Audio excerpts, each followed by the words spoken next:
I'm Dr. Scott Lyons, and you're watching or listening to The Gently Used Human.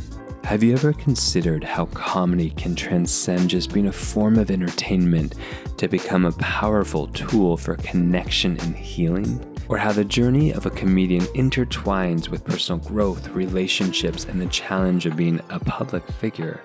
Joining us is Laura Clery, a renowned actress, influencer, and comedian celebrated for her unique style and ability to connect with millions across social media platforms.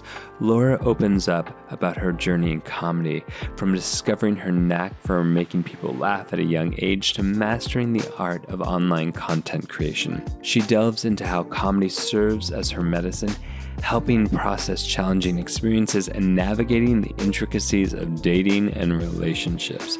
Together, we discuss the power of humor in creating joy and connection, the role of social media in reaching a global audience, and the importance of self-awareness in personal and romantic relationships. Laura also shares insights into maintaining privacy as a public figure and the transformative journey of understanding one's own protective strategies and insecurities.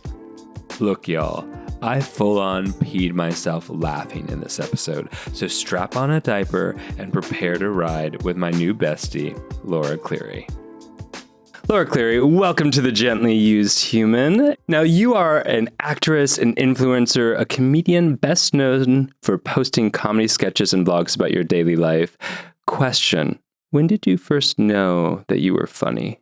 I was very young. Oh. Very. I'm weird. I think that you can go to a class and learn techniques on maybe how to be funny, right?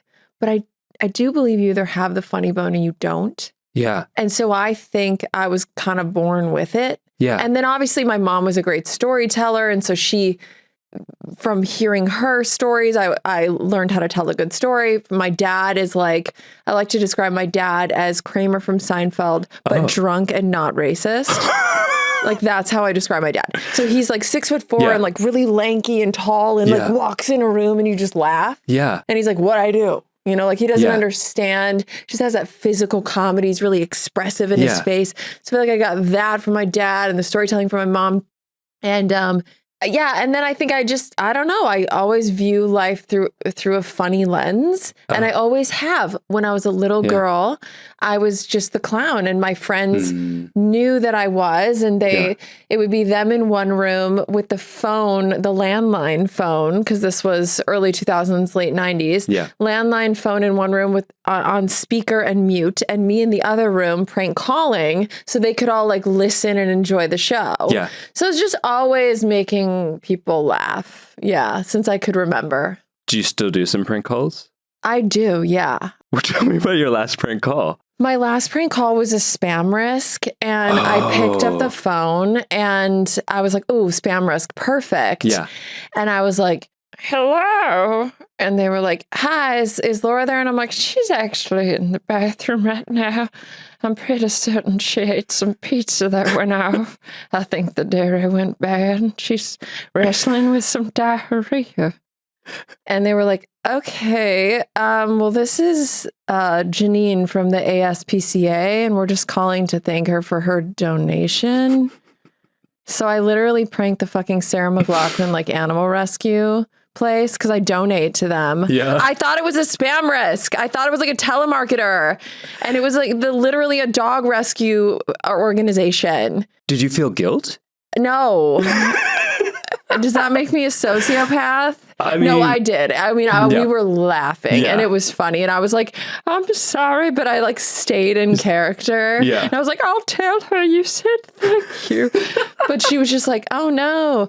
And then I happened to be recording a podcast while they called. So the spam risk called and I'm literally on doing a podcast with my mom. Yeah. And I was like, Mom, should I prank the spam risk? Yeah. And she was like, yes. Yeah. And so I pick up, I do it. It's literally on the internet. It went super viral. And then the ASPCA fucking commented. Can I say fuck? You did. Okay. But should I not? Are you trying to be brand safe? No. Okay, cool. No. Fuck. Okay. So I'm trying to swear less. It's very difficult. Really? Very difficult. Have you ever been to New York?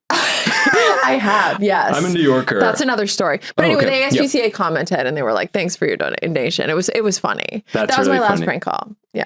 Do you often have your mom on your podcast? Well, I've seen her on there. Yeah, she lives right outside Chicago, but when she's in town, I make her be in my stuff. How is that for you? She's fun. We're close. Yeah. Yeah. Like she's like my biggest supporter. Oh. She's amazing. Yeah. Can you kind of talk us through the timeline of your career, which is pretty phenomenal? Yeah. I think. Thank you. I'm radically impressed by you. Wow, really? Yeah, Thank totally. you. So I was a terrible student. I always knew I wanted to do comedy. So like college, I just never even considered it. I barely graduated high school. I was probably the opposite of you. I remember seeing a clip where you were talking about your addiction to stress and like need to be in this grad program after grad program, trying to get, love. I got that. I did it in other ways. How'd you do it? Drugs. Sex. Comedy. Yeah. The usual trifecta. Comedy. Yeah. Uh-huh. It is kind of a trifecta. Like I've had a chat with other comedians. Margaret Cho was on the other day, and there was that trifecta present as well. Interesting. Yeah. I don't know what it is. Yeah. Do you? I mean, well, I shouldn't say, maybe not sex. I said that for the joke, but love. I definitely feel like I have love addiction or like some sort of codependency stuff happening. I don't know. We can dive into that. So you're one of those gently used humans. Yes. Very much. Very much. So let's go back to your timeline and then we'll, psychoanalyze the shit out of your trauma. Yeah. Cool. Great. So timeline. So I moved to Los Angeles when I was 17. So just a few years ago. 2 years ago. You look amazing for 19. Thank you. Yeah. Thank you. You're welcome. I'm 19. Okay. But yeah, so I moved to LA when I was 17. And I got a commercial agent at 18. That's a big deal. Yeah. And I got distracted and my life was chaotic. Sure. But, and I slept on couches and I had no money. Yeah. But I managed by maybe 22, 23 to be a full-time, barely working actor. I was doing commercials and bad sitcoms and indie films. Yeah. And my goal was to be on like the next Friends. I wanted to be Phoebe, and that was it. Or SNL. Like it was that. And then social media came along and I started seeing all of these comedians and content creators and artists and directors and writers and performers like having total creative freedom, global distribution at their fingertips. Just, I have an idea. I'm just going to execute it on my phone and post it. And I was like, wow, that's what I should be doing. Yeah. It's not really about the sitcom. It was about, I wanted to make millions of people laugh around the world because I felt that was my calling. Yeah. And so however I could do that, I want to do that. I thought it was like TV film, but no, it's really just whatever medium, And so I remember I was doing a Capital One commercial and I would often play models on TV because I'm 6 feet and lanky as shit. And kind of hot. Well, yeah, I don't know. I mean, subjectively speaking. I cannot take a compliment. It's hard for me to take one, but thank you. Should we unpack that later too? Yeah, that too. Okay. Write that down. Here it goes. Cannot take a compliment. Like I can't just say I'm tall and thin. I have to be like, I'm giant and lanky as shit. Like, why do I have to say it like that? Why can't I just say I'm tall and thin, How was that just now? It felt braggy or something. Oh. I don't want to come, Yeah. So I'm self-deprecating. As a form of humbling. Yeah, definitely. Okay. Yeah. Definitely. Yeah. And I don't know. So I would play these models. So I played a runway model for this Capital One commercial, and this other model was like, "Hey, I do comedy. Do you want to write a web series?" And I was like, "What's that?" Like, I didn't even know what that was. And then I remember like we exchanged numbers, and I didn't really think anything of it. Yeah. A week goes by. I have a callback. This is almost a decade ago. Yeah. I have a callback for this big sitcom. It was like Zac Efron, someone big was in it. And I was like, oh my God, like this is it. This is my Friends moment. Yeah. It was like my third callback. I just felt like this is the role. This is the one for me. Yeah. And I'm driving back from it. I thought I killed it. My agent calls me on the way home. She's like, hey, they offered the role to Brooklyn Decker, who's like sorry, she's hotter than me, but I'm funnier than her. So like, what are we doing here? What are we doing? What are we doing, Brooklyn Decker? Brooklyn Decker, I am coming. You might be hot as shit, but I'm goofier. It's true. True. Maybe you're funnier. I don't know. I actually don't know anything about you, Brooklyn. If you're watching this, Brooklyn Decker, or listening to this, Brooklyn Decker, I've got nothing against you. It sounds like I do. But actually, I don't know you, and you're probably amazing, and maybe you're really funny. Anyway, Brooklyn, we love you. Let's IMDb her and find out where she is right now so we can feel better about ourselves. Thanks for that. Thank you. Thank you. But so I don't even know if that pilot got picked up or what, but I remember that very clearly when they called me and told me I didn't get the role. I was like, all right, that's it. I'm done. My life was 95% rejection. I was at the whim of whether or not the director thought I was right. I had no control, really. Yeah. I really wanted to write and tell my own stories. And so I called I remember that girl from the Capital One, and I called her and we wrote out, I said, let's do that series. We wrote it out. It was terrible, but we did it. You did it. We did it. It was called Hungry. It was about these two aging models who were incredibly underqualified to do anything else. And you just watch them fall and fail and whatever. And, but when I did that, it was the first thing I wrote and produced and starred in. I was like, oh, I'm never going back. I'm never going back to like auditioning and I'm creating now. That's what I'm doing. I told my agents to stop sending me out. I went really extreme and I shot a video a day shortly after that series, a video a day for an entire year. And again, a lot of them were horrific, but I did it. You did it. And I threw stuff at the wall and I saw what stuck. And within 6 months, I had my first viral video. Amazing. And then from there, I was learning, okay, this works, this doesn't. Okay, let me tweak it. Let me learn this language. And I just kept going and I've never really looked back. And maybe that was like 8 years ago or so, 8 or 9 years ago. I love that you reclaimed your power and agency. That is so hot. Thank you. Yeah. Thank you. It's so liberating. It was so liberating. It sounds liberating. It's such a testament of like how fucked up the systems are and how reclaiming it, like you're a testament of doing so incredibly well and reclaiming who you are and how you want to do it. Thank you. It's really admirable. I think it's the best time to be an artist or honestly, an entrepreneur. Yeah. Really. Yeah. I mean, there's so much opportunity online and social media. Yeah. Yeah. What was your first viral video? It was, what do you know, a dumb model character. Because that's what I would play. Yeah. And so I was like, I did this pilot for Michael Patrick King, who like created Sex and the City. And I played this dumb model named Ivy. And she was just like really monotone and like, what? She was just like, you'd ask her a question and she didn't, wait, what? And just get distracted by things. And like, I had a friend like that in high school who like told stories like this with no beginning, middle, or end. And it was really so painful to listen to. Yeah. But I just thought it was so funny. This like vacant model, which is nothing going on back there. So I thought, okay, I'm seeing on Instagram all these like girls in bikinis and thongs with their ass out with like Gandhi quotes underneath, And I'm just like, that to me is so funny. So you've seen my profile? Yeah, I've seen your profile. Yeah, but it's just like, I can see their vagina and the caption is like, knowledge is power, And you're just like, be the change in the world. Yeah. Yeah. And it's just titties. Labia. It's just labia. It's just labia in for my days. Face. Yeah. With an Einstein quote, And so that was funny to me. That was really funny to me. Yeah. So I thought, okay, let me do my vacant model character and say motivational quotes to the camera with like an awkward pause. And that was it. So I literally just like was in my car and I was like, hey guys, it's me. And I just wanted to remind you to follow your dreams. Like, even if you don't want to, just like do it. And that was it. It was something like that. Like, I think that was it. It was like, I just want to remind you to follow your dreams. Like, even if you don't want to, just like do it.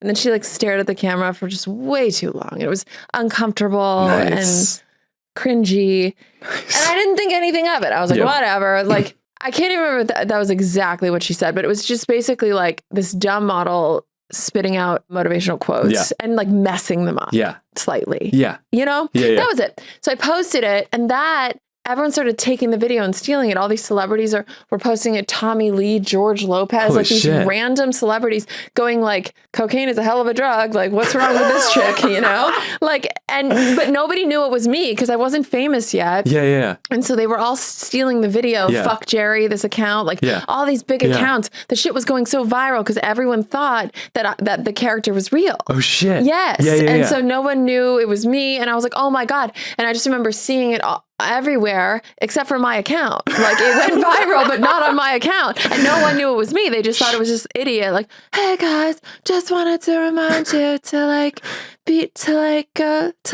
learn things. You know, like what?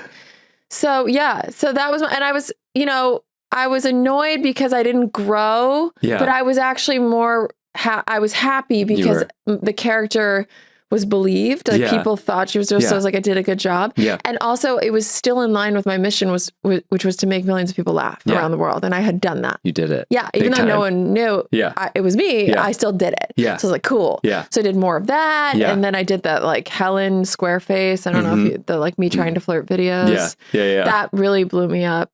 It blew you up big. Yeah. Where I just like sexually harassed my then husband. That's all I did. I would As one should. Yeah. Yeah. That's what they're there for. Yeah. Yeah. I think that character. Yeah. I have theories about why she blew up. Maybe it's because like straight women aren't known to be like sexually aggressive. Like whenever there's a catcalling sketch, it's always the man catcalling the woman. Yeah. And so to have this like super horny, sexually aggressive woman who's just flirting in a disgusting way with this dude. Yeah. It was new. You didn't really see that too much. And I think that might be why women were like, more. Do you often deconstruct like the social, cultural component of it before, or is that more of like an afterthought of like... Total afterthought. I only did this because I thought it was funny. I put the square face on. There was no deep thought behind it. It just was, this is making me laugh. I actually have such appreciation for that. Sometimes people are like, they go way deep into like the meaning making. Yeah. As though humor isn't enough. Totally. You know what I mean? Yes. And it bothers me. Yeah. Like, people overthink. And I think that's fear. That's fear. Say more. Like in what way? I think that, well, some artists tend to overthink because they're scared. And so they put I think there's such a thing as putting like too much thought into something. I think there's a real brilliance in underthinking. Oh yeah. Have you ever been to Art Basel? I've not. I was there last week. How was it? Delightfully a sketch comedy. Like, you'd go to this piece that was like an apple. And then I just went and I listened to like this 5-minute lecture about the meaning of this fucking apple. And I'm like, that's hilarious. I was like, oh, I like it because it's an apple. And they would look at me like I was an idiot. Yeah. And like, I was like, I just like apples. And it's interesting, but it's like the not enoughness. Totally. So I did get a piece there. Yeah. And it says, is this it? That's all it says. And I appreciated like the existential nature of it, the like irony of like, is this it? Like, it doesn't have to be more than like, not that it doesn't have to be more, but like humor is medicine. Yes. Humor is like rich. It has a whole science to it, which we're going to unpack. We're going to unpack that shit. Oh yeah. And I just think like, I got excited. I got excited by your just sense of directionality with humor as the driver. Thank you. Yeah. I don't think there's an idea that's too silly or if it makes you laugh, it's a success. Like it doesn't matter, if there's not maybe a deeper meaning. Like I appreciate all different types of comedy, I guess. Yeah. So your brand, Idiot, your podcast, your books, all have the word idiot in there. Where does that come from? Like, tell me about your Idiot brand. Probably just me being an idiot. What does that mean? Well, again, I think it's back to the self-deprecation. Okay. I think it's a funny word. Yeah. It also, I like it because people have very low expectations of me. Because I'm like, I'm telling you I'm an idiot. Yeah. So you can't really expect much. Yeah. You're creating the bar is so low that anything else is just substantial. And that's brilliant. They're pleasantly surprised. Yeah. I try to do that in dating as well. Really? Like start really just... That's what you lead with? Yeah. Hi, I'm a fucking idiot. I'm a fucking idiot. Wow. And then, anything I say that's smart is just like, brilliant. Totally. Yeah. Yes. It's that beautiful shift, that hierarchical shift that just happens. Yeah. Which is actually part of the science of comedy, which we're going to get to. Ooh. I know. We'll talk about it. Ooh. So Idiot is your brand. Mm-hmm. And I mean, there's like all those books too, like An Idiot's Guide to Yoga or An Idiot's Guide to Meditation. And so Idiot is like, it's in the vernacular. Yeah. But you really like win with it. Yeah. I mean, and again, I think it was another underthought idea. Like when I was coming up with my book title, I just loved it. It was simple. I've made a lot of idiotic decisions in my life. I am kind of a clown at heart, but I don't really deep down think that I'm an idiot. Yeah. Sometimes I do. My mom is one of the smartest people I know, and she'll randomly and always has done say like, oh, I'm such an idiot, so I think you hear it enough, and I learned that self-deprecating humor probably maybe from her. Yeah. Yeah. We solved it. We figured it out. You internalized it from her. Whoa. It's my mom's fault. It's my mom's fault. Always. It's my mom's fault. Mom, if you're watching this. It's you. Thank you, Freud, for helping us unpack that shit. Mm-hmm. He's the best. He is, right? He just like default. Wait, is he the one that said everyone wants to bang their moms? Okay. He said it in German, but yeah. Okay, cool. Yeah. Okay.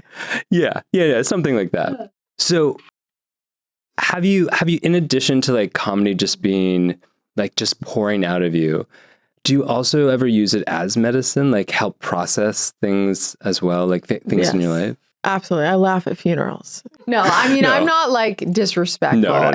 It's, I find humor in like even the darkest things. And I always have. Yeah. Yes. I mean, like a coping mechanism for sure. I mean, for one thing, like when we move our diaphragm from laughing, it helps stimulate our vagal nervous, like the part of our nervous system that is soothing. Whoa. Yeah. It's a discharge of energy.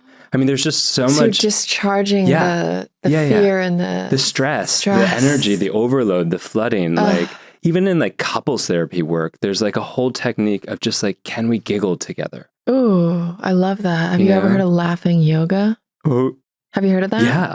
Have you done it? No, I've only heard it. I've not done it, but like it sounds really funny. You just go there and laugh for an hour, right? Yeah. Right? I wasn't, so I was teaching a retreat in Bali years ago, and the Shala next door had the laughing yoga, and we had to ask them to quiet down their laughter because it was just, I mean, you could also tell it was like they were faking it to making it. Totally. But it was like, it's contagious. Like we laughed. There's something to that. I don't know who doesn't feel better after a laugh. And it cuts the tension. Also, like people laugh when they don't know how to process other feelings. Like when they're flooded. Totally. Like the uncomfortable laugh. The uncomfortable one. Yeah. Like,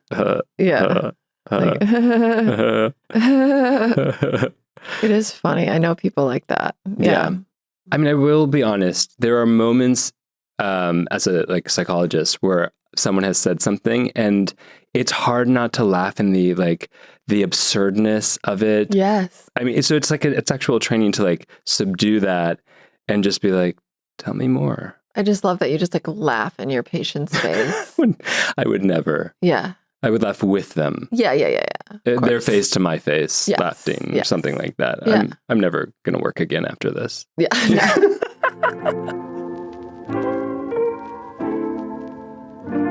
I want to take a moment to give a loud shout out to the Embody Lab, which is one of the most incredible resources for body-based and somatic therapies. This show is all about healing, and the Embody Lab does exactly that.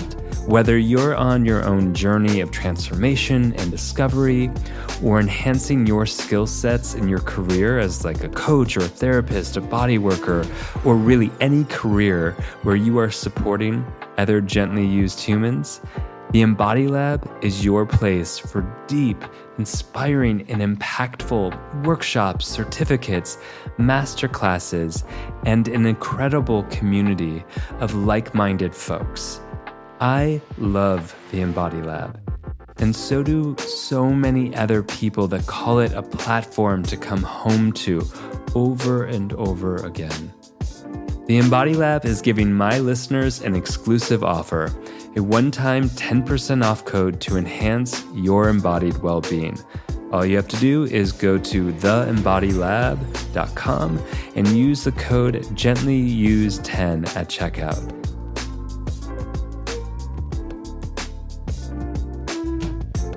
So tell me more about like the things in your, like the big medicines of moments of your life that you've used, that you've processed through with comedy. Yeah, of course. I mean, one story that comes to mind, and this is really disturbing, but I was in a pretty abusive relationship when I was probably 19 at the time, in Los Angeles. I was with this guy. He was a photographer / drug dealer. I know how to pick him. And he was just very sick in the head. Yeah. And I get why. I'm not justifying it, but his parents were crazy, whatever. Makes sense, you know? Yeah. But anyway, I was like, one day I was talking to my sister on the phone. She was still in Chicago at the time. And he was passed out, sleeping on the couch. And I had said something to her about him, about how he was upsetting me or something like that, thinking that he was sleeping. And he heard me. He popped open his eyes and like slowly got up, and he looked almost demonic, like he was going to attack me. And I turned and I was like, oh God. And then he grabs it was like a bottle that was next to him, and he grabs it like he's going to throw it at me. Yeah. And I just get up and I was like, oh God, he woke up. He heard me. And Colleen's like, oh God. And I was like, I got to get out of here. Oh my gosh. I get out of the apartment. I'm running. It's like on the 3rd floor. Yeah.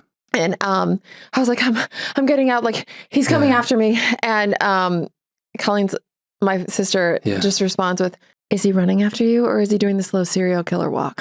And I was like, slow serial killer walk, slow serial killer walk. And I just, because he's like walking slowly, demonically behind me, but like it was so funny. It wasn't. I was literally running away from an abuser. Yeah. And like I ran to the street, whatever. It was fine. But I think I went back after that. It was maybe like 4 or 5 months of just insanity. Yeah. But I just remember that moment of her cracking a joke. I'm running away from a guy who was verbally, physically abusive to me. And her immediate response was, is he running after you, chasing you, or doing the slow serial killer walk? And I just remember in that moment thinking, that's funny. Yeah. And like slow serial killer walk. And we were able to laugh in this traumatic moment together. And then she shortly moved out after she's my older sister, and like got me out of that situation. Yeah. He went to jail. Oh my gosh. We then lived together. Yeah.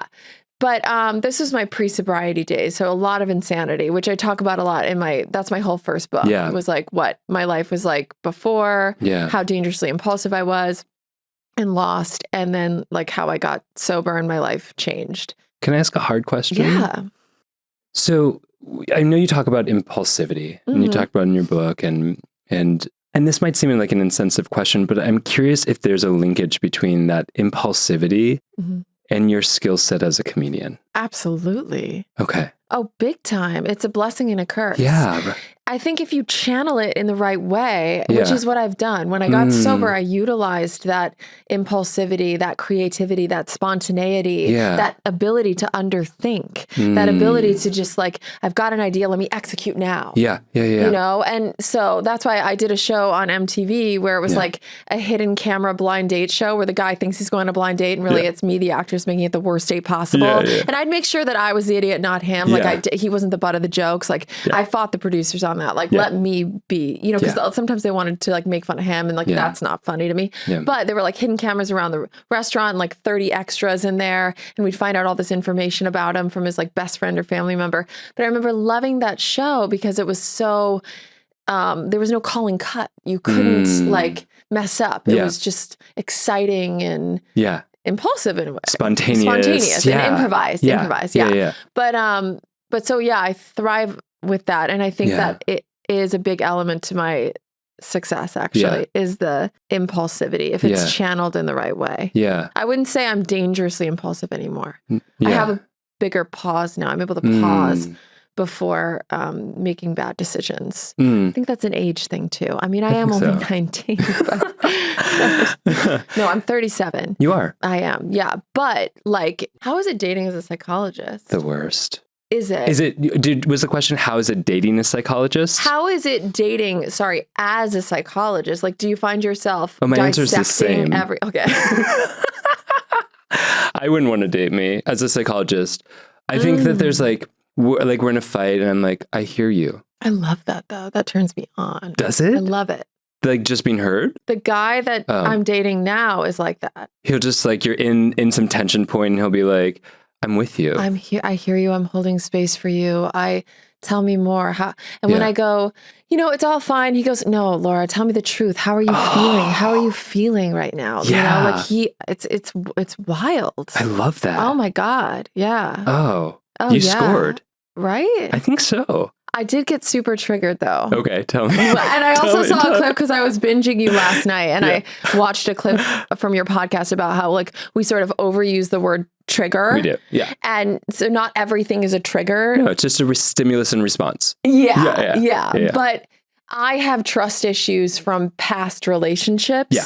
So, and I'm well aware that like they come up in this one and it's like not this poor man's fault. Like you're just flooded shade. and depositing. That's kind of the terms. Yeah. But he's able to like, again, hold space and hear me and like give me reassurance. Yeah. I'm also not attacking and like blaming. I sort of, again, my pauses, I'm not so reactive anymore, but okay, I'll just tell you. Tell me. Yeah. It's so dumb. It is so dumb. Nothing is dumb. Okay. Seriously. Okay. Tell me. Really? Yeah, I promise. Okay. Yeah. It's really it's just so trivial and it's silly and I feel embarrassed that I even got triggered. But basically like sometimes he'll like work at this cafe. Yeah.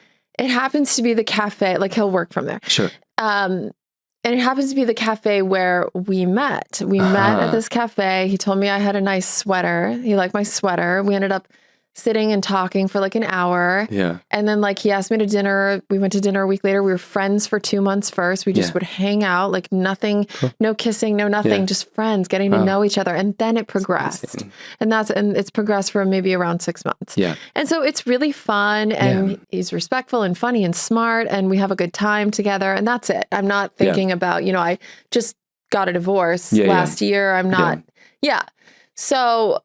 Good for you. Thank you. Seriously, that's not an easy transition. No. And I know that it was you've shared pretty publicly. It was a wild painful. one. Yeah. It was and it was public too. And in public. Oh, yes. Fuck. Public and not really wasn't initially without my say, I guess. Like it is what it is. But it just, it was public and out there more than I would have liked it to be. And that's okay because I grew from that. And Wait, is this the moment where I get to say like your boyfriend, was it okay? Is it okay? Right. Whoa. No, it wasn't. Not. No. Yeah. No. I guess maybe what I meant, or maybe I'm trying to justify it. Yeah. But also I do think there's some benefit to radical acceptance, like just accepting it happened. So can I say something to that with lots of love to you? Oh yeah. Overriding is not the same as radical acceptance. That like radical acceptance is to say, yes, this happened. Yeah. Overriding is to say, it's okay. I'm not going to feel it. Ooh. And we just say, so the language we use is like, whatever, it happened, or it's okay. Where radical acceptance sounds like, that happened, and I still ache inside from it. And that's okay that I ache. And that's okay that I still ache. Ooh, I love that. Yeah. I love that. I'll go too far, or like I'll override, like you said, I'll maybe dissociate even. Or just kind of, because I don't want to feel that pain for too long. So I just accept, but you're right. Sometimes I justify it or make it okay when it's not. Yeah. So it was messy and I was able to laugh though. I was able to laugh. You were. Yes. Yeah. And okay, so then I really didn't see anyone for months and months. And then whatever, this just happened. So meet him at this cafe and like, it's going well. And then, but just little things trigger me. I feel like romantic relationships can be so fucking triggering. Oh, they are. Oh my God. They're like a fucking breeding ground for like triggers and past and history and depositories for pain and joy. And joy. And joy. Yes, and joy and excitement and passion and bonding. It's so beautiful but can be so brutal too. Brutal. Sometimes I'll feel secure for like an hour. Yeah. It's a great hour. It's the best hour. And then, but I think my base is probably I skew more anxious. Yeah. That's the thing is like around attachment theory is why like so much of it is bullshit. This idea like we're stagnated in one position. Yeah. It's more of like a stance. And sometimes we switch our stance like we switch a pose on the runway. Yes. You know what I mean? Yes. You know what I mean? Yes, I do. Work. Attachment. And like, so we have moments of secure. We might be secure as our base and have moments of like anxiousness and other moments of avoidance because we're in different circumstances with different people that trigger different shit. You ever had anxious on anxious? Yeah. Just this morning. That shit is hot. That shit is. How many good morning texts can we do to each other? It's just. Good morning, good morning, good morning, good morning, good morning. Where'd you go? Where'd you go? I'm right here. I'm right here. Where'd you go? Where are you? Yeah. Have you ever done avoidant on avoidant? Damn, no. You just never see each other. You're in different countries and you just never acknowledge each other. Damn, that's hot. Oh, shit. I used to be attracted to the avoidance. And what are you? Fun. You're a little anxious. I'm a little anxious. Yeah. You're probably secure with a little with an anxious flair, a little like drizzle of anxiousness on top. Yeah. And I would say my ex and I were anxious avoidant, but again, that changed. I think initially, like he was anxious and then it shifted to avoidant and didn't want to confront certain things, and I did. I wanted to solve the problem right now. Me too. Right now. Let's do it right now. Let's do it. Let's process. Yeah. Let's process and they it all. need time and space, but sometimes a lot of it. Yeah. Ooh. Get out of here with that. Get out of here with your space and time. Yes. Whereas the guy I'm seeing now, even like last night, it was just like, he could sense that I was thinking about, he's hyper aware. Yeah, it sounds like it. Very. Does he have a man bun? Very. Long hair, but... Okay. And he never up in sometimes. Okay, I feel like that's a satellite for sensitivity sometimes. Yes. Yeah. But he was like, what's going on? What are you thinking? And I'm just like, that's so hot. How do you do that? But then I didn't want to... I just wanted to keep the little insanity in my head. Yeah. And I thought I was masking pretty well. I know what you mean. I get it. Yeah. Because I'm watching you right now. Right. And he's just like, what's going on? Just tell me. Just talk to me. Yeah. Oh, my God. So then we end up having to talk about it. And I felt better. Oh, Jesus Christ. Jesus, Mary and Joseph. But okay, back to the trigger. Back to the cafe trigger. Yes. Yeah. So I go to the cafe to grab a little coffee. Yeah. And like, this is embarrassing, but like, there was just like this beautiful girl who sat like right next to us. And I was like getting up to leave to come see you. Yeah. And so I'm like, okay, I got to go. And I think I like noticed, like I looked at her because she was really pretty. And then I feel like he looked at her because, we're human and we like look at other humans and like everyone's beautiful. You're beautiful. You're beautiful. Like there's just so much beauty everywhere. Yeah. And when I acknowledge that and it's just human nature, it's not so bad. But I think because I have like trust issues from that. And then I thought in my head, my paranoid self-destructive brain went, well, hold on. We met at this cafe and he complimented me. So when I leave, he's going to compliment her. And I just told myself this story. Yeah. I felt it in my body. Yes. And I'm not at a point where I'm not going to like accuse him or no, it's just all internal and it's painful. It's so painful. Oh my God. And I'm driving here just going, I'm never going to that cafe again. And like, it's just so, it's insanity.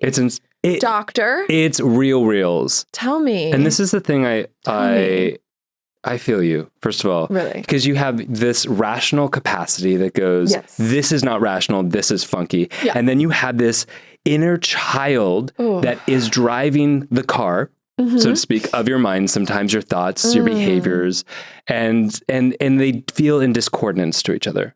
Yeah. Or dissonance to each other. Yes. And so our rational mind goes like, this is stupid. I don't deserve to even name this sometimes. Yes. And the things we don't name fester. Ugh. And it's like, and this has been painful when we go like this, because you kept saying it's so dumb, and it's not. It's just like, so one of the strategies is like, there's a part of me that knows that, you know, the thoughts I'm having don't align with what's actually happening in reality. Yes. And there's a part of me that's really scared.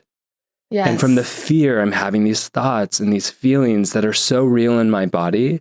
Some of it might be from now, some of it might be from yesteryear, but I'm having both at the same time. And I'm holding both because that's what's really here.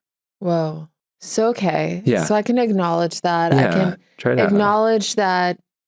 Do I even label it as an insane thought or no? No. You label it as like, you can reframe it a couple ways. It's like the younger part of me that's responsive right now. Or like the hurt, there's a hurt part of me. There's a hurt part of me. Yeah. Yeah. And and I don't want to get hurt again. No. And so it's a painful place to be. But then, okay, so once I acknowledge that, okay, nothing's actually happened. All that's happened is he's sitting there working and an attractive person happened to sit there and he happened to look at her for a second, as did I. Yeah.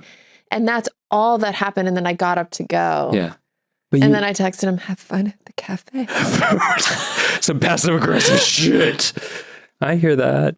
Because I want to be normal, and I just want to be like, have fun and live your life. And I'm secure and confident. And I want to know that even if he were to betray me, even if he were to be unfaithful to whatever, that I am strong enough and secure enough and love myself enough that I would have the strength to walk away and be okay. Yeah. I've done it before. Yeah.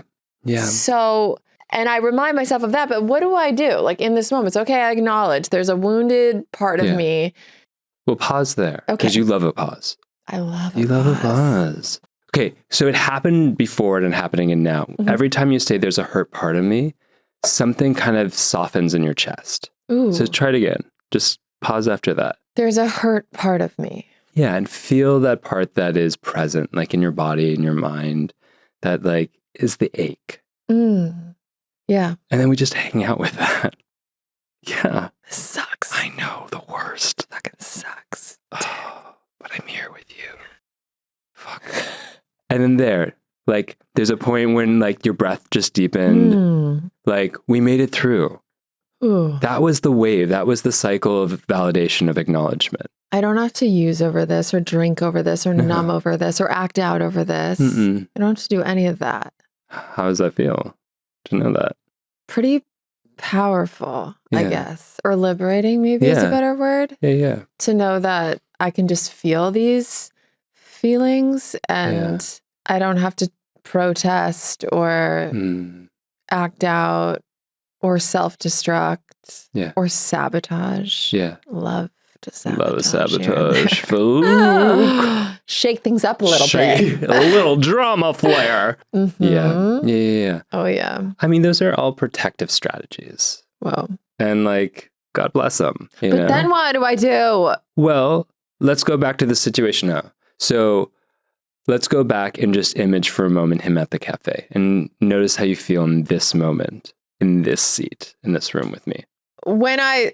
That moment and the story I'm telling myself of like, that's how he met me. So what if he's just doing this and I tell myself this scary story? But this moment right here, when I'm sitting with you, when you took the time to like be with yourself and that part that was hurt, now go back in this moment. Like if we were watching like a movie screen where it says like on this television. It's a little less painful, I would say. Tell me more. So, I feel I'm watching this. I'm watching it like a scene. It? Yeah. And it's actually when I watch it. Yeah. I'm watching it over here, by the way. Yeah. I see you now. It's over here. Yeah. I was looking at the wrong screen. You were. It's okay. I'm not turning over now. there. It's over there. So it's over there. Yeah. Yeah, I see it now. If you could just I'm over there. Looking. Okay. Okay. It's Okay. right over there. Oh. But like, high def. honestly, it's fine. It's just nothing happened. Yeah. It doesn't have the same hold on me that it did. Yes. Yeah. And is that okay?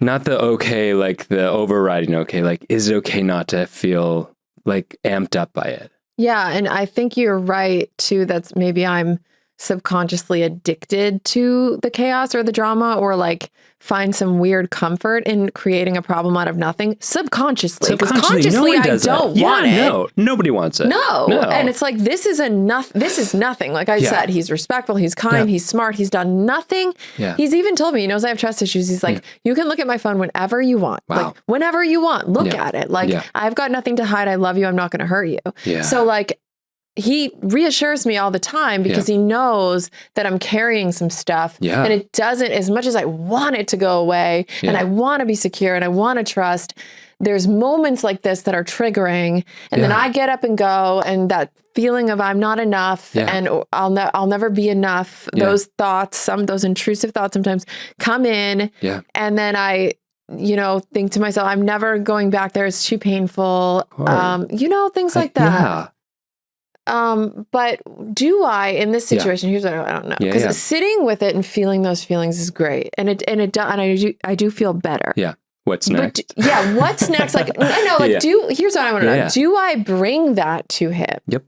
Oh. I know. Fuck your ass. Sweet, really? Yeah. No. But in a way. No. I have to say, stop. Well, you don't have to say anything. You got the agency. Oh, right. I'm a big girl now. You're a big girl. Okay. But wait, you would recommend doctor? Well, here's, and I can say it from experience, because I got irrational, anxious thoughts all the fucking time, and it's flooding my body. But what I have found to be successful, if I have a partner who is safe enough, is to say, this is present for me. Like, I know that you're not going to be doing anything with her. Yeah. And there's a part of me that's hurt and flares up and like creates these scenarios. And then they get to say, what do you need? Right. Oh my God. What do you need? It's embarrassing because I feel like it's happened and I've said it before. And that's what's embarrassing, is like, I've had these moments before, and it's like, and you're going to have them again because you're fucking gently used. Because I'm gently used human. Ooh. We're just humans. Like, we're going to keep going back to it. But what happens with each iteration, hopefully. So like when you softened, right? And then you watched the screen. Yeah. And then you were able to maybe even see a little more details on the screen, like, or see him. Like, go back to the high def screen over here and just look at like his hair or the shape of his shoulders. I mean, he was literally on his laptop looking for shoes for me, going, what's your size? What's your size? Wait, do you want these? Like, were they Dior? No. Okay. Which is why I got to break up with him. You got to break up with him. I really do. This is done. This is honestly. Okay, my advice from before? Bullshit. But like, if I really look at that scene, it's like he was he was wanting to get something nice for me. Yeah. Yeah. And so keep connecting to the things that are about like him connecting to you, and keep connecting back to him. Yeah. No, I mean, he was attentive and said, can I get you a coffee on your way to your thing, and stop by just to say hello. And it was a nice thing. It was like a lovely little 10 minutes. That was sweet. It. And then I went and fucked it right up with my brain. Wild. Jesus. Yeah. But like, as you're talking right now, I experience you in the room much more settled. Yeah. Like much more anchored, much like your eyes look more clear, you know, and then you're seeing more of what's actually here, as opposed to the lenses from the past sort of in front of your eyes of what's and blocking you from seeing that. And I love that we're able to laugh, like use humor. It's not even I don't think it's deflection. No. I think we're using it, and maybe it is, maybe I'm wrong. I'm moving my vagus nerve. Yeah. Like I'm moving through things and able to like laugh at the absurdity of it. Why would we just respect crying as a form of mobilization, but not laughter? Wow. You know? Wow. Yes. Wait, am I saving the world with my job? Yeah. Wow. Yeah. Wow. Yeah. One laugh fart at a time. Honestly. Yep. No.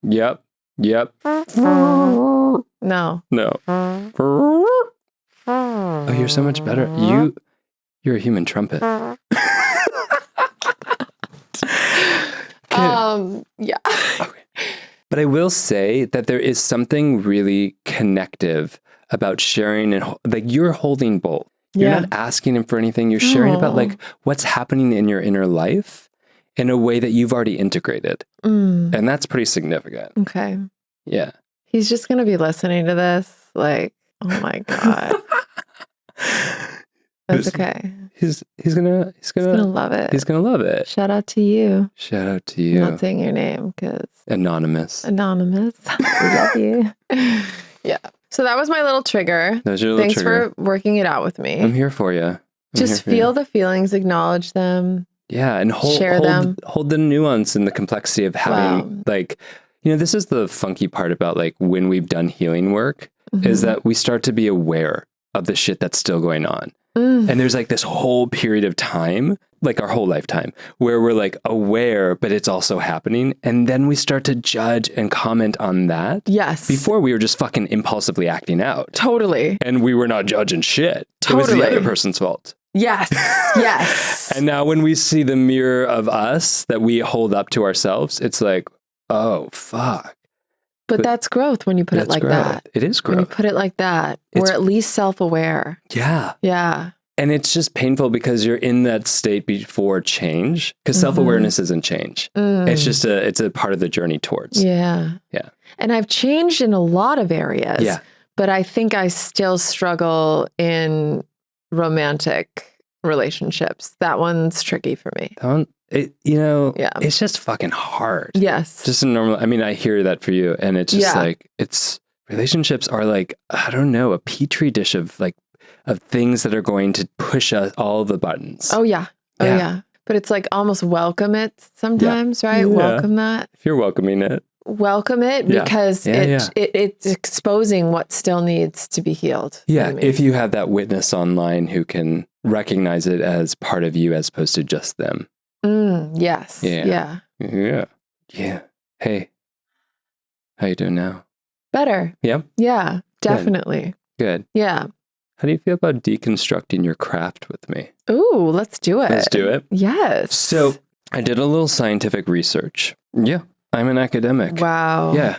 I got some letters after my fucking name. Cool. I know. They don't mean anything. Very cool. But so we looked at like what are the elements of comedy, and I thought we could deconstruct the elements of, or go through the elements of comedy according to the Googles and Google academics, and just say like how you are in relation to this element. Love it. in your craft, or how you are building that skill. Okay, let's do it. I know a lot of them you just inherently had. Damn. Yeah. But here we go. So one of the major elements of how to be funny is incongruity. So the core of many jokes and humorous situations is the presence of incongruity or a mismatch between expectation and reality. I feel like, well, what do you think? Like, how present is that in your comedy and the way that you work? So a mismatch between expectation and what comes, like, you think I'm going to reach for this glass of water, but instead I tie my shoe. Yeah. Like, that's not necessarily funny, but it could be. Yeah. I feel like, that I'm trying to now just like think of. It's hard to deconstruct your entire brand. Yeah, no, but it's interesting. It's interesting because I've never really done this actually. Oh. It's all pretty intuitive. I know. I see that. Yeah. But like Okay, I improvised a sketch last week with my friend, Manon, where she's pregnant, and I was so like, funny. And I was just like, oh, like, can I feel? Can I touch? And the baby kicked, and I was like, oh, he kicked me, and she was like, yeah, and I'm like, well, why'd he do that? And she was like, what? Like, he's a baby, and I'm like what? Like, does he have beef with me? Like, what? And she's like, what? It's a baby, and I'm like, what's good? You know, and I just like start getting defensive and like really upset and really angry at this freaky fetus for kicking me. And that, I guess, is not, maybe, I'm not sure if that. Yeah, it's not the expected response. It's not the expected response. You expected, he kicked. But instead, I'm wildly offended. I get out of the car. I'm pissed. You're pissed. I'm like, when's your due date? You're going to fight the fetus. Yeah, I'm going to fight a fetus. Yeah. Nobody expected that. that. Yeah, and then we just commit to that. Yeah. So I think that's a really, It's like I think part of it's like the punchlines, except that like it's the punchlines. Yeah. Something like that. Yeah. You ready for the next piece? I'm ready. I think this one is a really fun one to deconstruct with you. Timing. Oh, because it's like the right moment is everything in comedy. Oh yeah. But it's also like kind of ambiguous. Like if someone has bad sense of timing, like how would you even train them? You know what I mean? You wouldn't. But did you just count like was that an impulse of like counting when it was right? Yeah. No.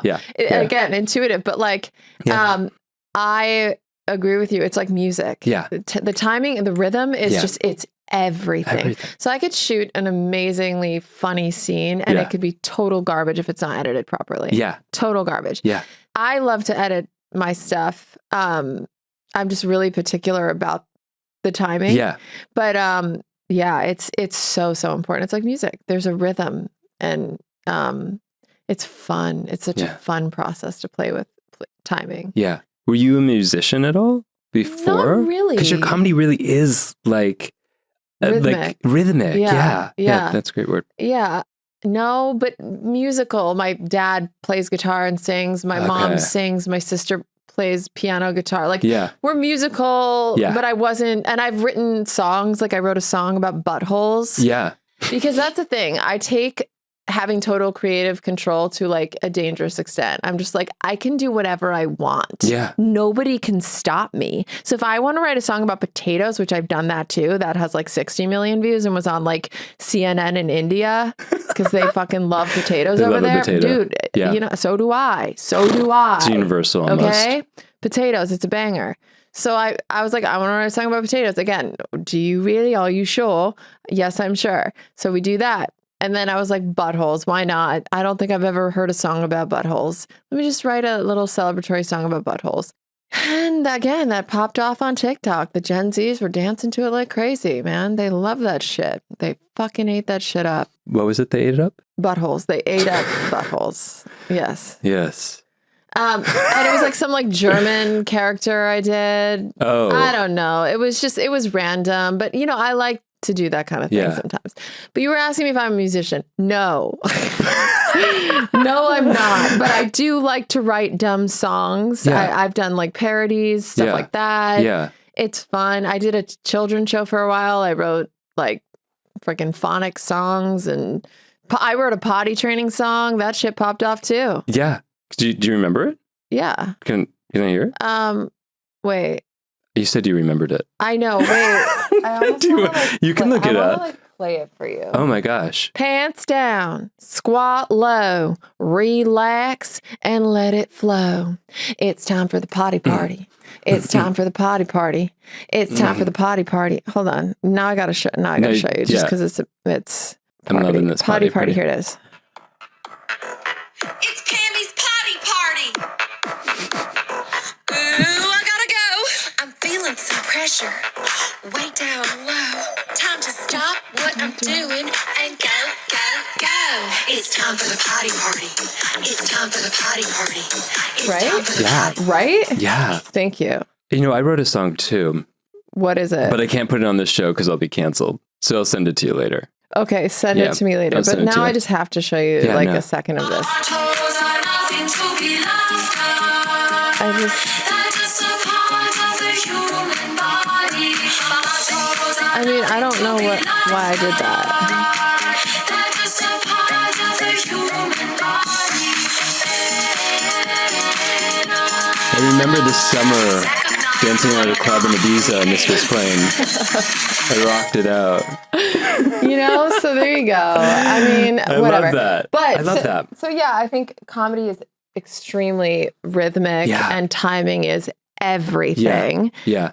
And again, I think if you have that funny bone, you just kind of intuitively know where it needs to go. Yeah. Yeah. You know the landing spot. Oh, and the moment it should land. And when something is not properly edited, I get so angry. Oh, yeah? I want to find the editor and I want to fight. Yeah, I want to give them a fever. Yeah. Yeah, literally. Literally. Mm-hmm. Fever! Mm-hmm. Okay. This show is also brought to you by the absolutely stunning and powerful tools of transformation that are created by Omala. Oof, even the name Omala transports you to a place of flow and vitality. These are some of my favorite products ever. They have an amazing color-changing yoga mat that responds to your temperature and presence and reflects back your posture in real time. There's this incredible smelling skin balm candle that heats up to activate all the essential oils and vitamins that your skin has been craving. I mean, look, if I could live in a giant bath of this candle, I would 100% do it. They also have these journals that lead you into profound insight, and then you get to plant those journals to create a stunning flower garden. What? I mean, if that's not deep and inventive, I don't know what is.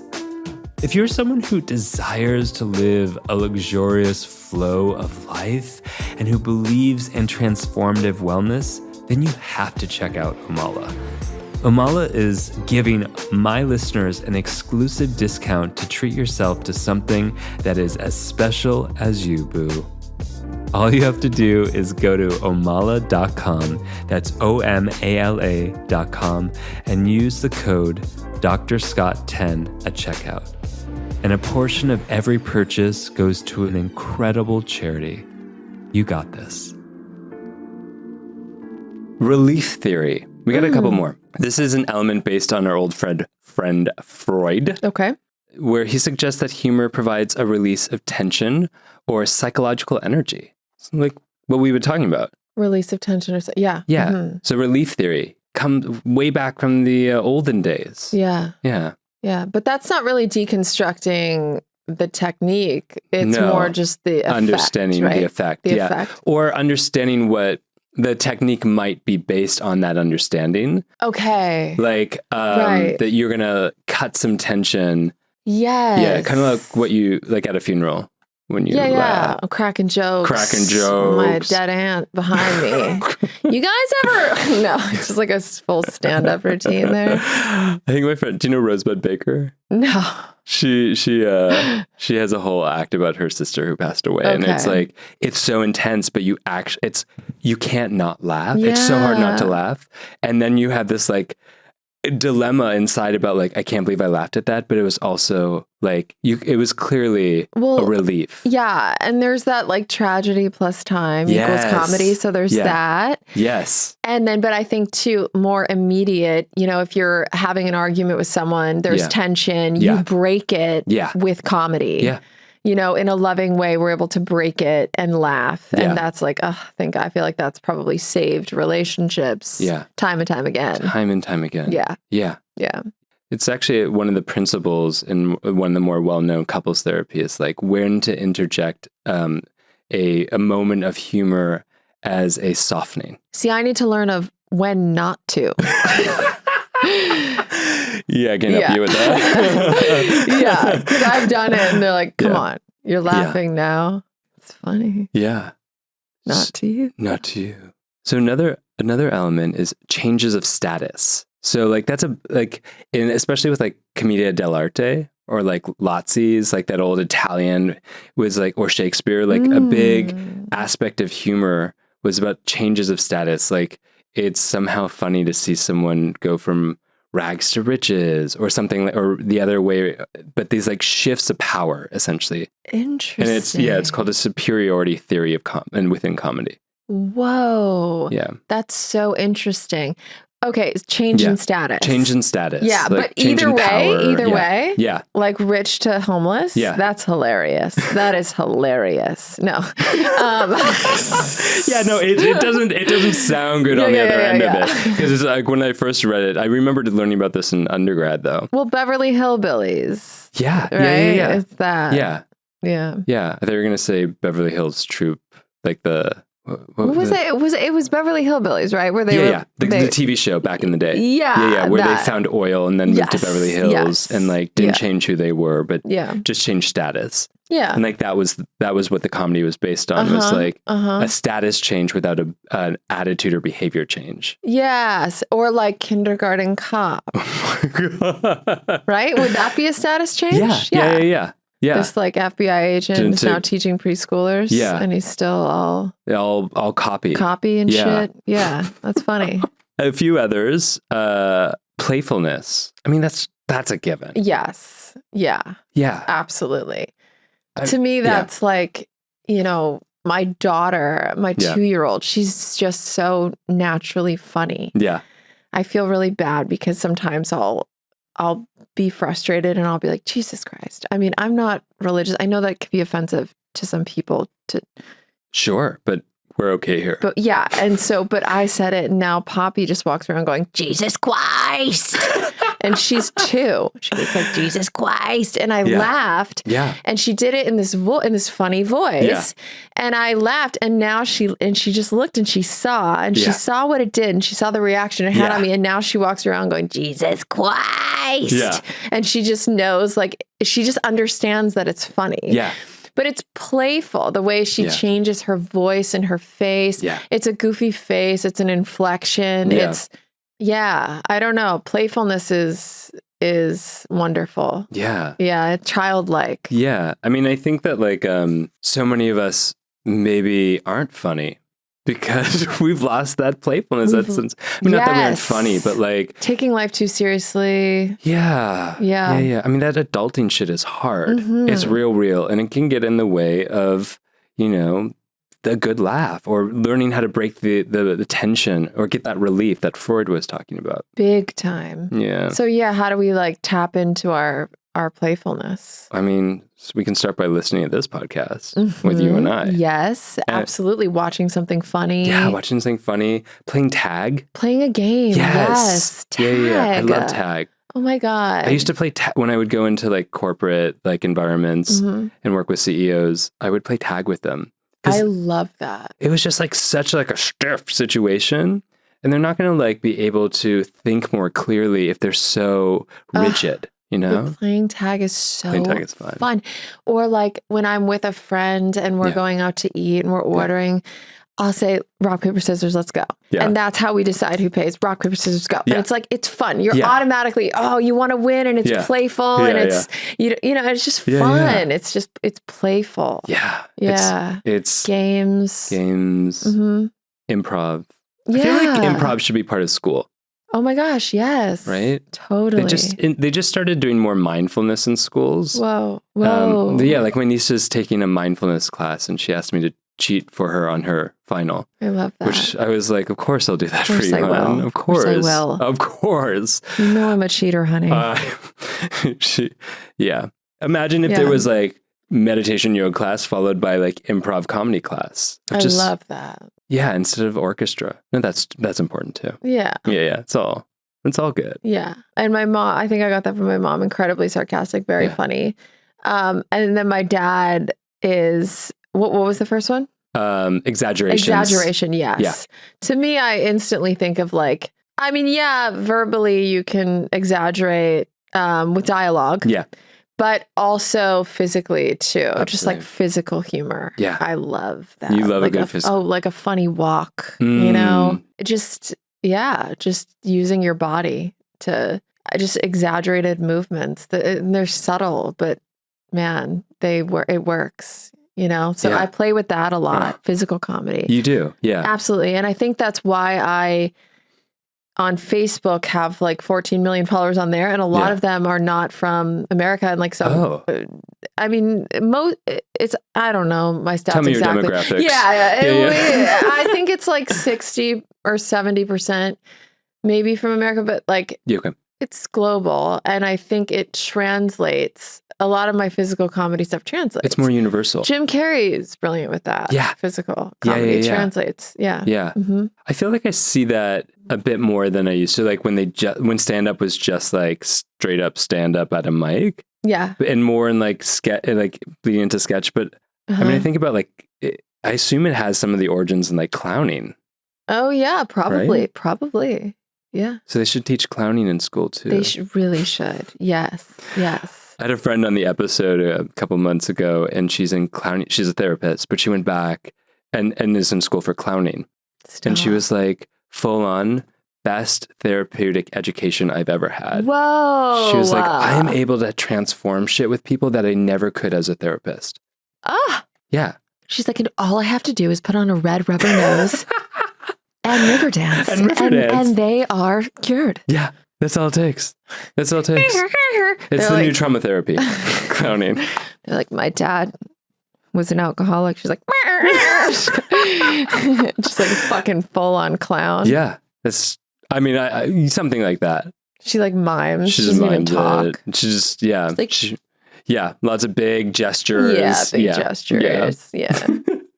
Wow. Yeah. How do you feel about, now that we've deconstructed your craft, reconstructing your craft? Ooh. Yeah. So I'm sitting on some ideas. Okay. And these are ideas that the producer created. I don't actually know what they say. Love that. So these are ideas that they had. Okay. And our task, or your task, is to, how do we take whatever this is and construct something out of it? Something that's funny. Cool. Are you up to that? Let's try it. Okay. Should I read you a couple and then you decide which one you like? Let's just go. Or you just First want me to? one. Okay. Let's do it. If I hate it, I'll tell you. Okay. A mom trying to have an adult convo at a party, but can only talk in kid-related terms. Oh, that's funny. That's funny. That's really funny. It reminds me of a story my mom told me when we were all little. Yeah. She ordered a burger with Sesame Street buns. And it was just like that. Like she just kept slipping because she's just always around these like 3 toddlers. She's like, can I get the burger with Sesame Street buns? And she just tells me that all the time. But yeah, that's kind of what comes to mind. And there's just like, I think there's just a lot of play on words, or it's you know, you're on a date, but you're like, oh, I'll be right back. I have to use the potty. Yeah. I mean, like, you know, it's just like, using kid language in adult situations is funny. Yeah. Yeah. Is that one of your strategies, is like to go from, okay, the image sparks up in your mind, like the memory of your mom. Yes, like that initially, that right away came in. And then other things start to float in, like to ride in on that too? Yes, exactly. So I thought about my mom at the restaurant and then I'm like, okay, well, what would be funny? I like the idea of like a single mom going on a date and she keeps fucking it up because she keeps using the potty language. Using little kid language. Yeah. You know? Yeah. Oh, do you have a boo-boo? You know, just what? That's hot. Yeah. Yeah. Yeah. Yeah. Mm-hmm. All right. Should we do a few more of these? Yeah.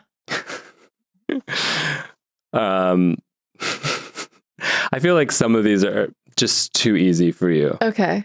Would this be easy for you? Over-enthusiastic soccer mom? Oh, yeah. Yeah. To me, I love that. I immediately think of that Will Ferrell. Oh my God. And now I can't think of.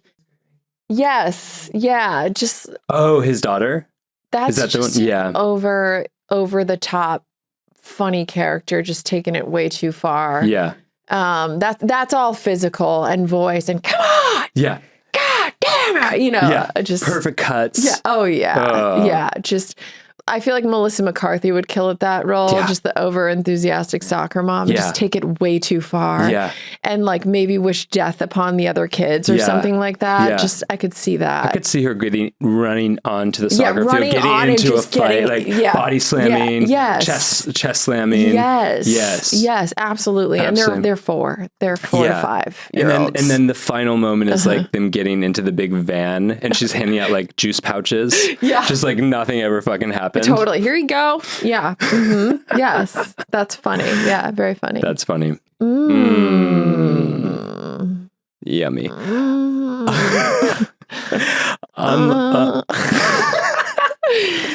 Like that. Yeah. Like explain that. Yeah. And I've been doing that since I was young, like dropping a pen in class and being like, when I picked it up, you know, like that shit that still holds up. Funny. That's still funny. But I love the idea of fucking deconstructing. A good moan?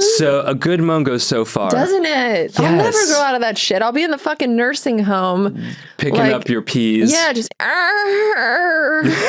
yeah. But I love deconstructing that. Like, what? Why? Why? Because why? Because maybe sexuality or being turned on is like taboo and private, and to then interject that voice in like a public setting makes you go, right?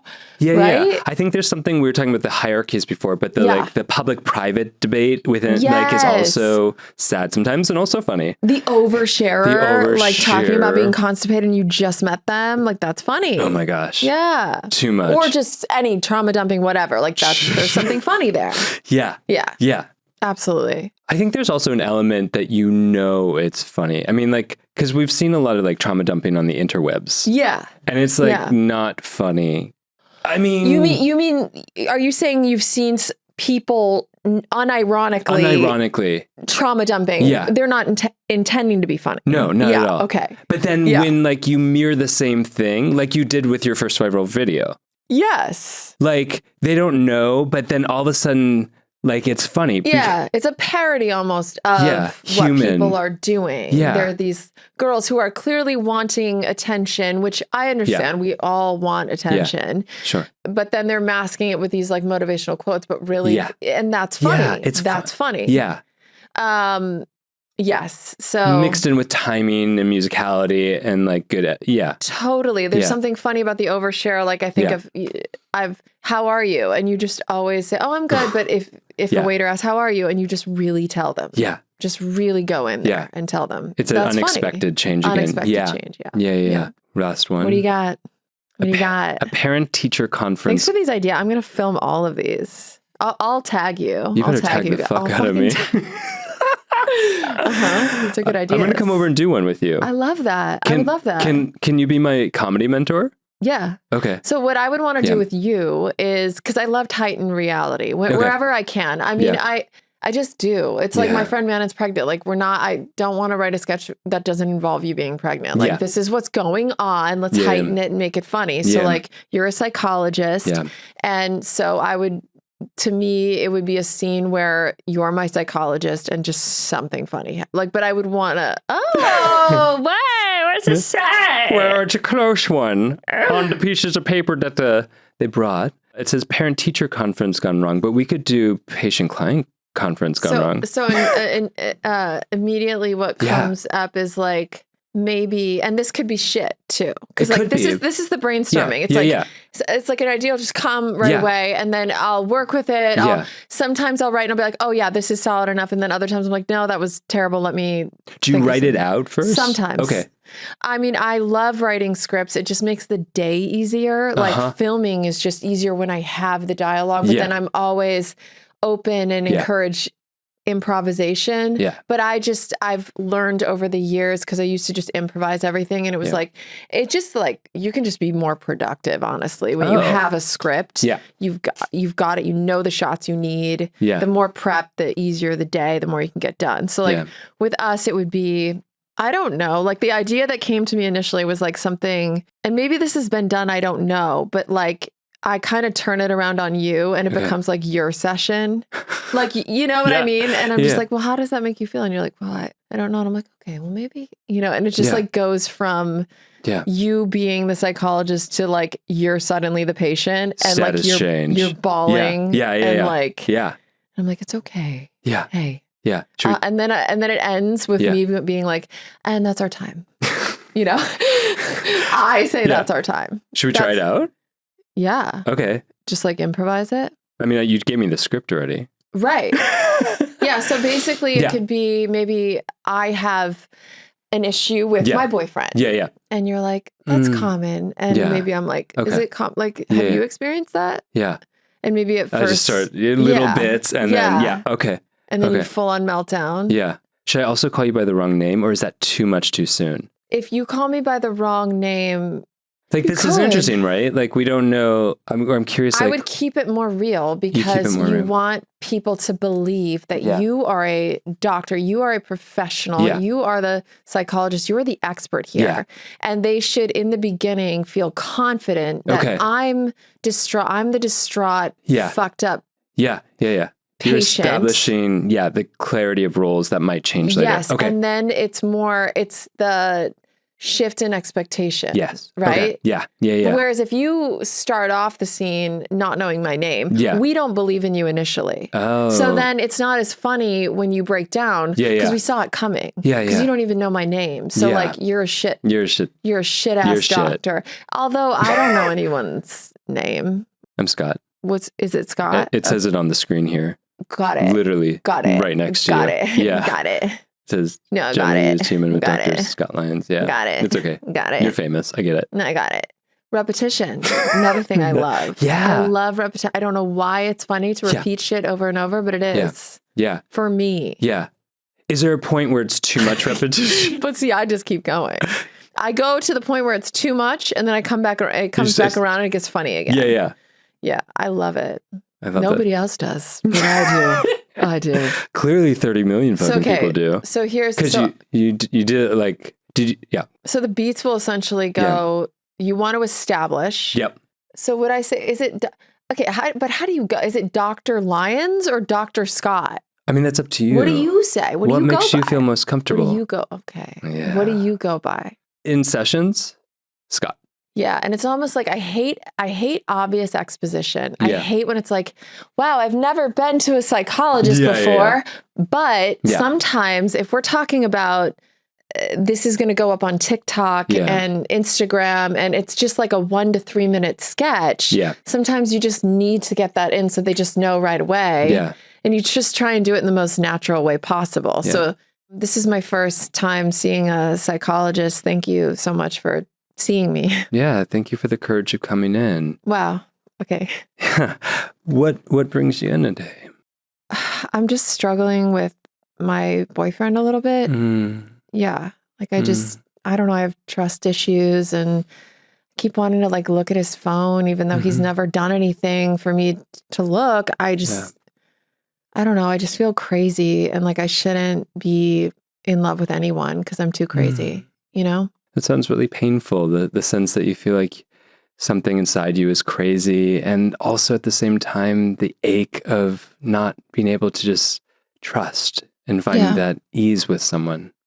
Have you ever experienced that? Sure. I mean, we all have. It's, a big part of dating and being in a relationship and... Like what specific, like has that happened recently or to you? Yeah. I mean, typically, I wouldn't say, but yeah, I mean, this morning I had a big fight with my partner. What happened?